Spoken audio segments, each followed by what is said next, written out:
بسم اللہ الرحمن الرحیم۔ آج کے سبق میں مصنف علامہ فضل حق خیر آبادی نے 2 دعوے کیے ہیں۔ کتنے؟ 2 دعوے۔ پہلا دعویٰ انہوں نے یہ کیا دلالت تضمنی اور دلالت التزامی مطابقی کے بغیر نہیں پائی جاتی، یعنی کہ دلالت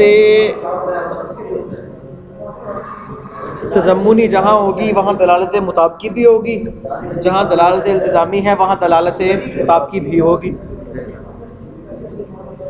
کہ لازم جو ہے وہ ملزوم کے بغیر نہیں، دلالت مطابقی ملزوم ہے، کیا ہے؟ ملزوم ہے، تضمنی اور التزامی اس کے لازم ہے۔ تو جہاں جہاں لازم پایا جائے گا وہاں وہاں ملزوم بھی پایا جائے گا، ملزوم بھی پایا جائے گا۔ یہ دلیل دے رہے ہیں۔ دعویٰ کیا کیا کہ دلالت تضمنی اور دلالت التزامی جہاں جہاں ہوں گی وہاں دلالت مطابقی بھی پائی جائے گی۔ کیوں؟ کیونکہ جز کل کے بغیر متصور نہیں، جہاں جز ہے وہاں پر کل بھی ہوگا۔ دلالت مطابقی میں لفظ کی دلالت اپنے پورے معنی موضوع لا، پورے معنی دلالت تضمنی میں معنی موضوع لاؤ کی جز پر، تو جز کو سمجھنا کل کو سمجھنے پر موقوف ہے۔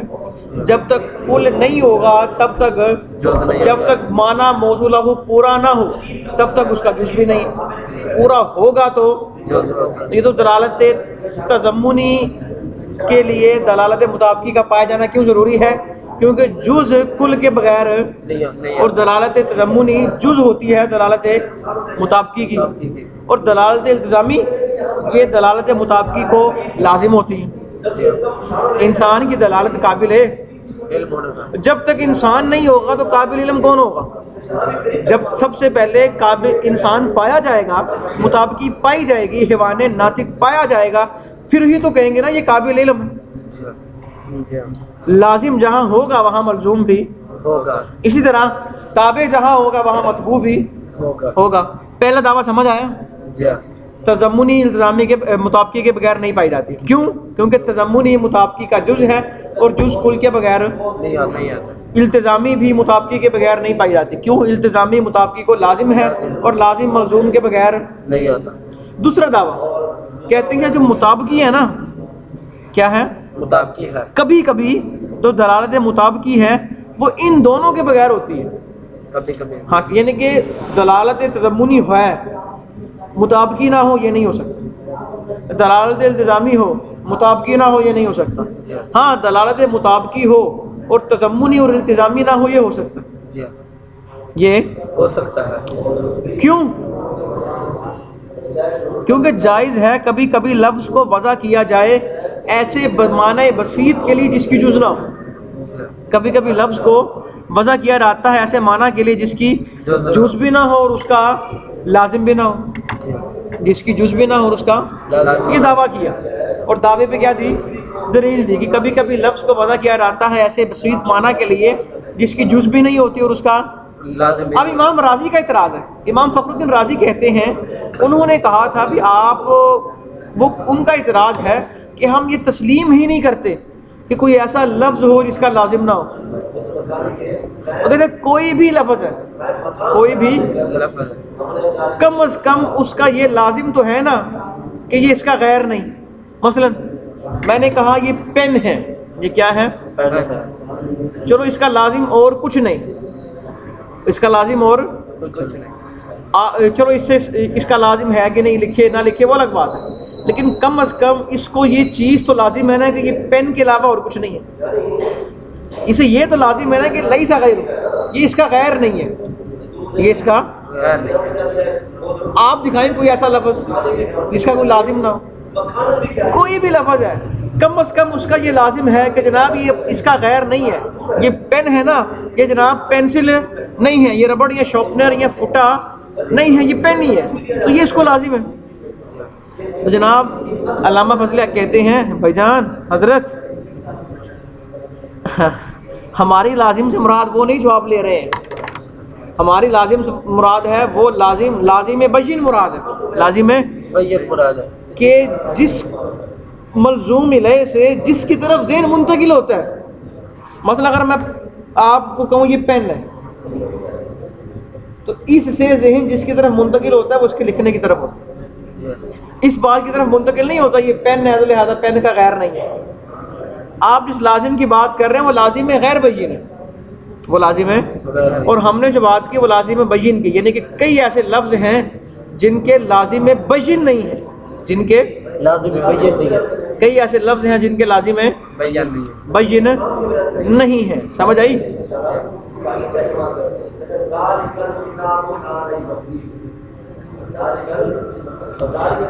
سمجھ آ گئی؟ الدلالۃ التضمنیہ والالتزامیہ، دلالت تضمنی اور التزامی لا توجدان بدون المطابقہ، دلالت مطابقی کے بغیر نہیں پایا جاتا۔ وذالک، وجہ کیا ہے؟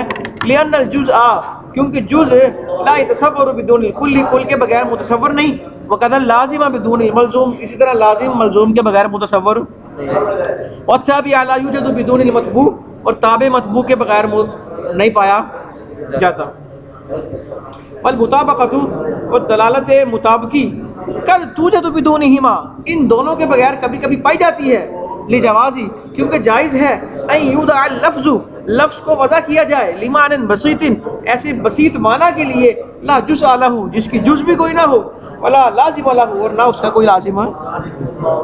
فإن قلت، اے مخاطب اگر تو اعتراض کرے کہ لا نسلم، ہم تسلیم نہیں کرتے، ان یوجد معنی، کہ ایسا معنی پایا جاتا ہے، لا لازم لہ، جس کا کوئی لازم نہ ہو، فإن لكل معنی لازما البتہ، کیونکہ ہر معنی کے لیے یقیناً کوئی لازم ہوتا ہے، وأقلہ، اور کم از کم یہ لازم تو ہوگا نا، انہ لیس غیرہ، کہ یہ اس کا غیر نہیں ہے، یہ اس کا غیر نہیں ہے۔ قلنا، ہم کہیں گے المراد باللازم، لازم سے مراد ہماری ہو لازم البین، لازم بین ہے، الذي ينتقل الذہن من الملزوم الیہ، کہ جس ملزوم الیہ سے جس کی طرف ذہن منتقل ہوتا ہے۔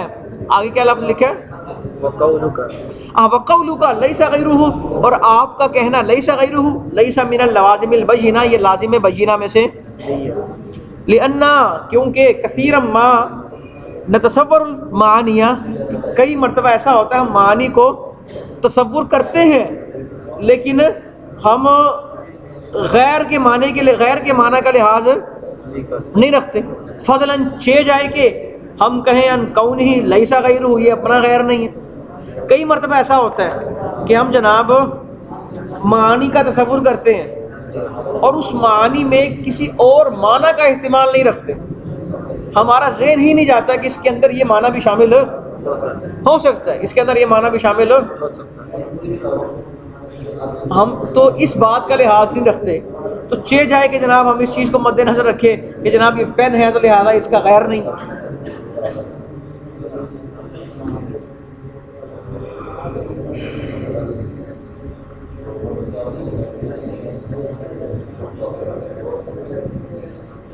نہیں سمجھ آیا؟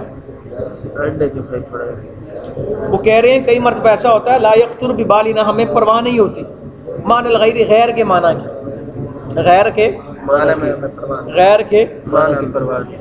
مثلا ایک لفظ بولا، اس کا ہم نے جو معنی مراد لینا تھا لے لیا، اب اس کے اور بھی کئی معنی ہیں، غیر معنی اس کا بن سکتا ہے لیکن ہم اس کے غیر معنی کی پرواہ نہیں کرتے، ہم اس کے غیر معنی کی پرواہ نہیں کرتے۔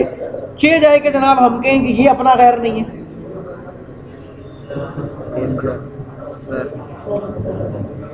چھ جائے کہ یہ اپنا غیر نہیں، اس کے اندر اگر کوئی غیر آئے ہم تو اس کا لحاظ نہیں کرتے، تو ہم تو اس کو دیکھتے ہی نہیں، اگنور کر دیتے ہیں، اس پر نظر نہیں کرتے۔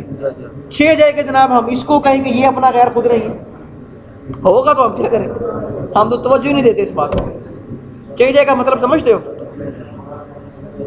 چھ جائے کا مطلب ہوتا ہے مثلا میں کہوں میں تجھے اپنے کمرے میں نہیں آنے دوں گا، چھ جائے کہ تو میری چارپے پہ بیٹھے، جے تو چاہے دا لا حول ولا نہیں، چھ تو چاہے دے، چھ جائے گے میں تجھے اپنے کمرے میں نہیں آنے دے رہا، چھ جائے کہ تو میری چارپے پہ بیٹھے، یعنی کہ جب کمرے میں آنا تیرے لیے ممکن نہیں ہے تو چارپے پہ تو کیسے بیٹھ سکتا، میں تجھے کمرے میں نہیں آنے دوں گا، چھ جائے گی کیا جگہ ہے کہ تجھے میں چارپے پہ بیٹھوں، میں تجھ سے مراسم نہیں رکھوں گا، چھ جائے کہ تجھے تحائف دوں، تو نے مجھے کہا نا جناب تحفہ دیں مجھے، میں کہا میں تیرے نال گل نہیں کرنا چاہتا، تحفے منگنا، میں آپ سے مراسم نہیں رکھتا، چے جائے کے تحائف دوں آپ، یہ مانا ہوتا چے جائے کے، جناب میں اس چیز کو خاطر میں نہیں لاتا تو میں اس کو خاطر میں لاؤں، سمجھ آئی؟ کیا چے جائے کے، چے جائے کے فارسی کا لفظ ہے،